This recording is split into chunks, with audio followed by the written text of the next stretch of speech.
이것에 대한 카이스트 박사의 분석 영상을 보시겠습니다.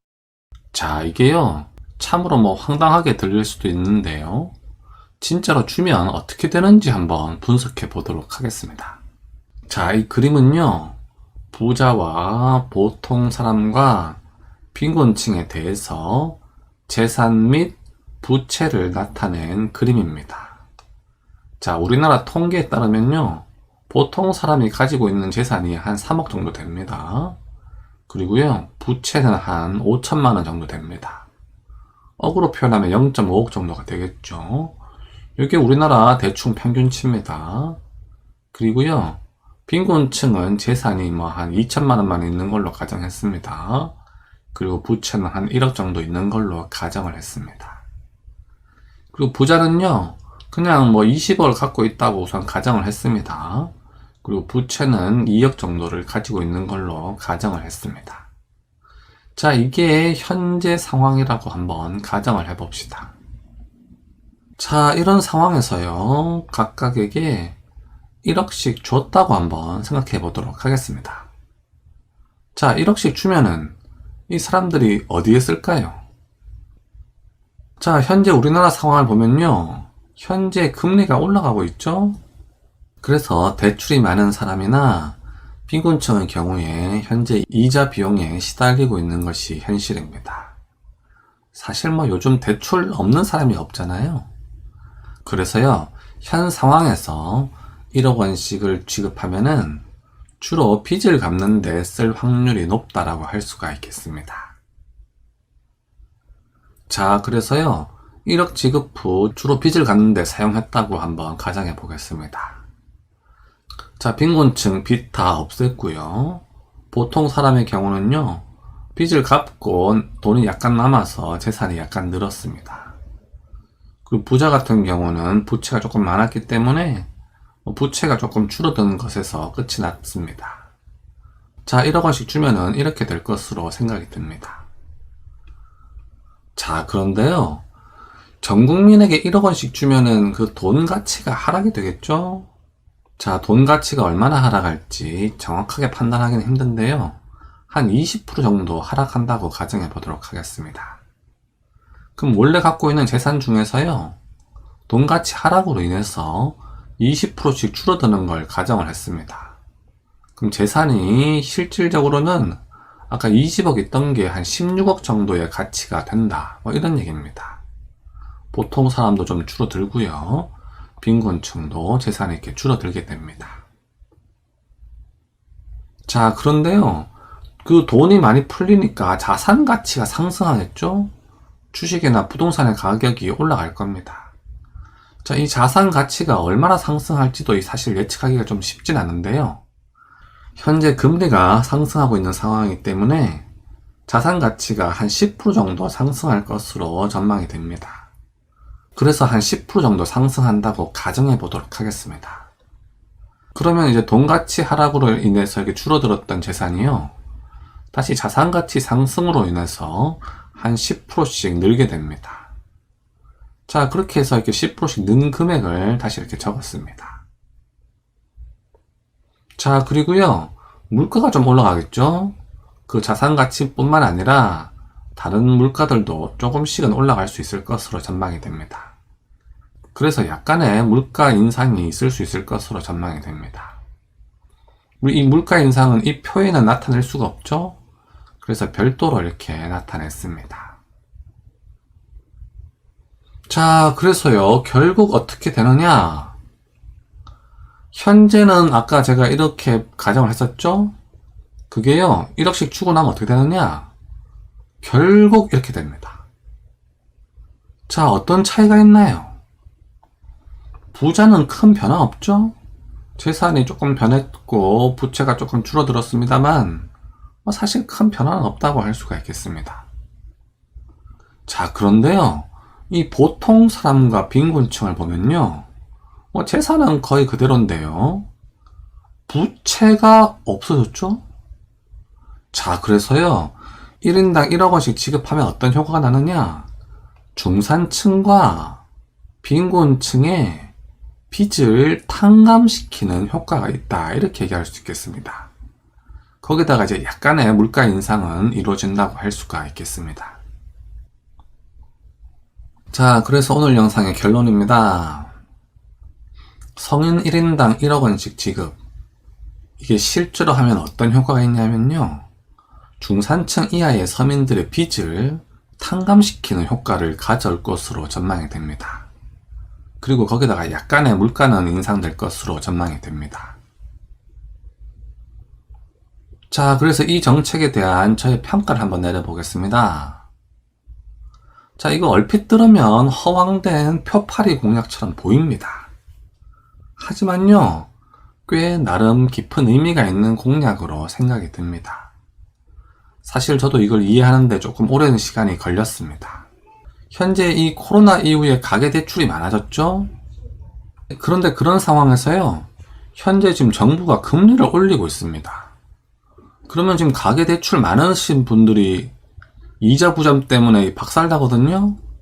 그래서 이런 이자 부담이 많은 서민에게 효과적인 정책으로 생각이 듭니다.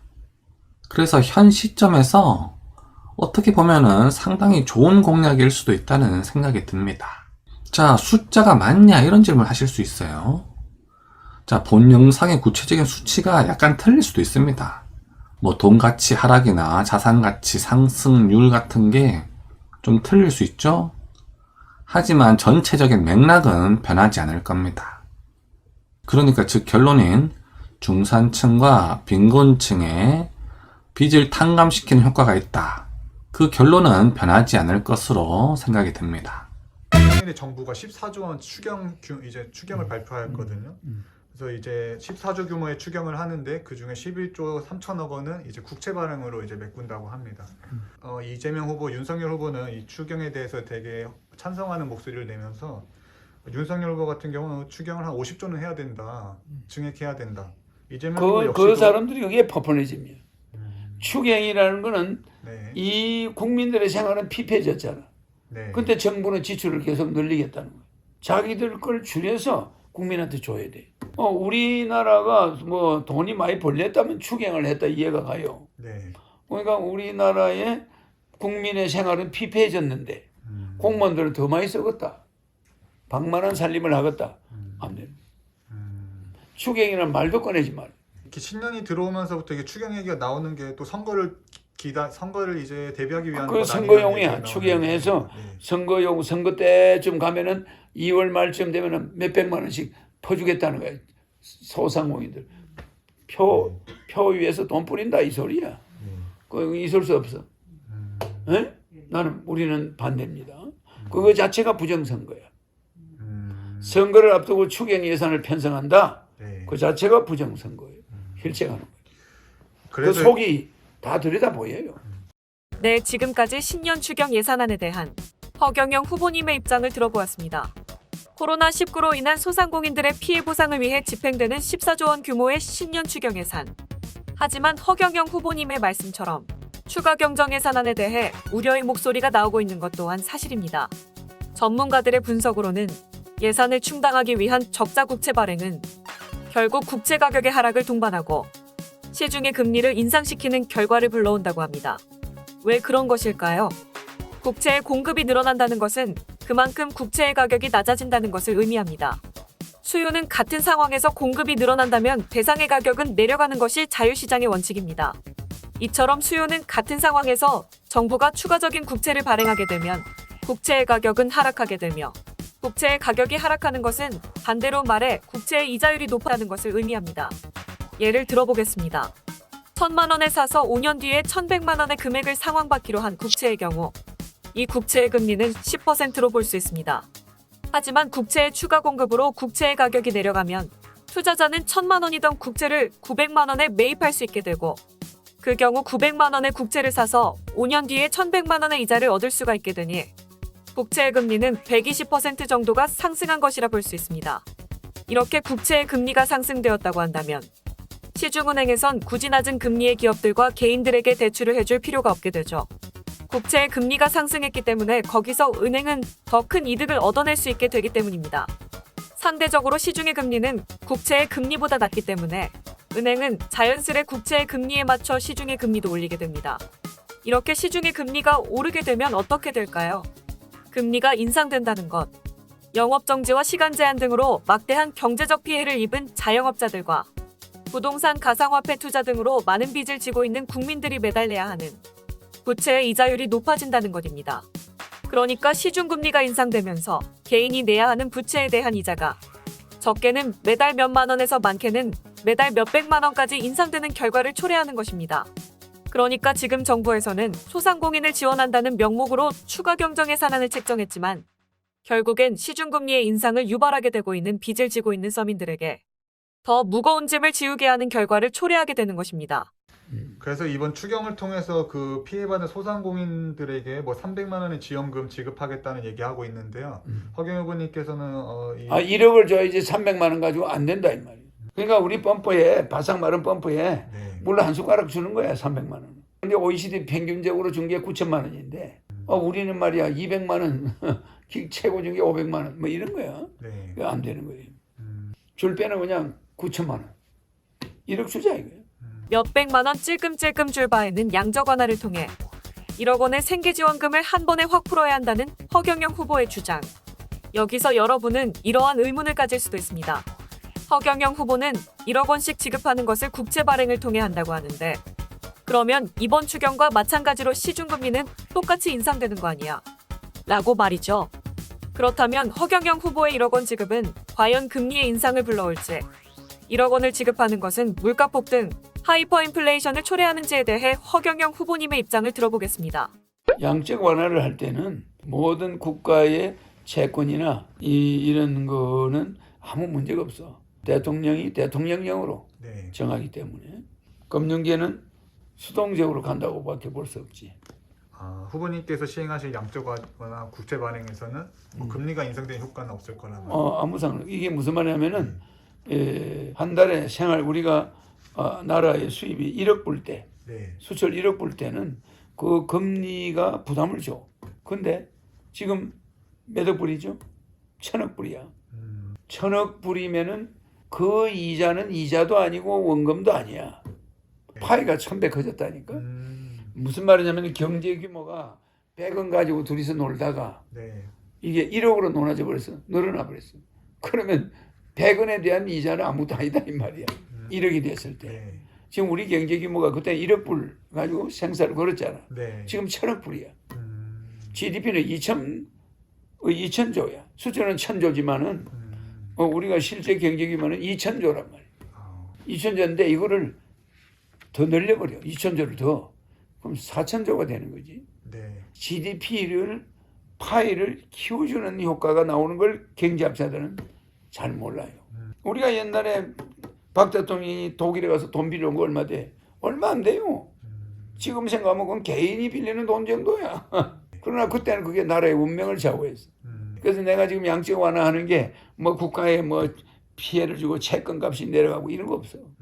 경제 파이를 늘리면은 규전에 있던 빚도 상대적으로 작아지니까. 작아져 버려. 아주 왜소하게 되는 결과가 나온다니까. 네. 그래서 내가 나중에는 금리를 없애버려. 일본이 지금 제로금리잖아. 정부 방침이 금리가 있는 것은 기업에 좋지 않다. 제로금리 없애버렸어. 금리 따먹고 사는 사람은 없어. 네. 다 국민 배당금이 나오는데 뭐 금리가 무슨 필요 있어 그냥. 네. 옛날에 은행에 좀 넣어놓고 그 이자 따먹고 사는 노인네들이 많은데 배당금을 주는데 뭐 병원 치료도 무료로 해주고 다 해주는데 네. 그 뭐 왜 금리가 왜 있어야 돼? 그 금리를 없애버리는 거예요. 네. 그럼 은행은 어떻게 존재하냐? 서비스. 각종 서비스 기능이 있으니까 은행이 존재하는 거지. 뭐 그 정도는 먹고 살게 해주는 거야. 그러니까 거의 제로 금리 상태로 일본이 돼 있잖아. 우리도 그걸 따라가게 돼 있어. 꼭 일본보다 우리가 한 20년 늦게 따라가. 그게 왜 그리 됐냐? 6,000조의 양적 완화를 했다고. 네. 일본이 그래가지고 이 양적 완화를 해가지고 그 일본이 제로 금리로 돌아간 거예요. 왜냐면 일본이 265%의 국채가 있는데 그거 이자가 나간다 그래봐. 일본 정부가 힘들어 안 힘들어? 이제 안 나가게 해버린 거예요. 이제 제로 금리 시대를 만들어버린 거야. 그러니까 여러분들은 어디에 매여 있다니까. 뭐 저 사람은 뭐 사기꾼이야. 뭐 저 사람은 뭐 사입이야. 저 옛날에 조혜기 목사도 처음에 사입이라고 그랬어. 근데 교회가 크니까 기독교를 대변해. 기독교를 로마에서는 사입이라고 그랬어. 그 콘서나툼도 황제 때문에 인정받았잖아. 네. 이러니까 누구나 사이비 시절이 있었던 거야. 그 사이비라는 말을 나한테 함부로 붙이면 안 되지.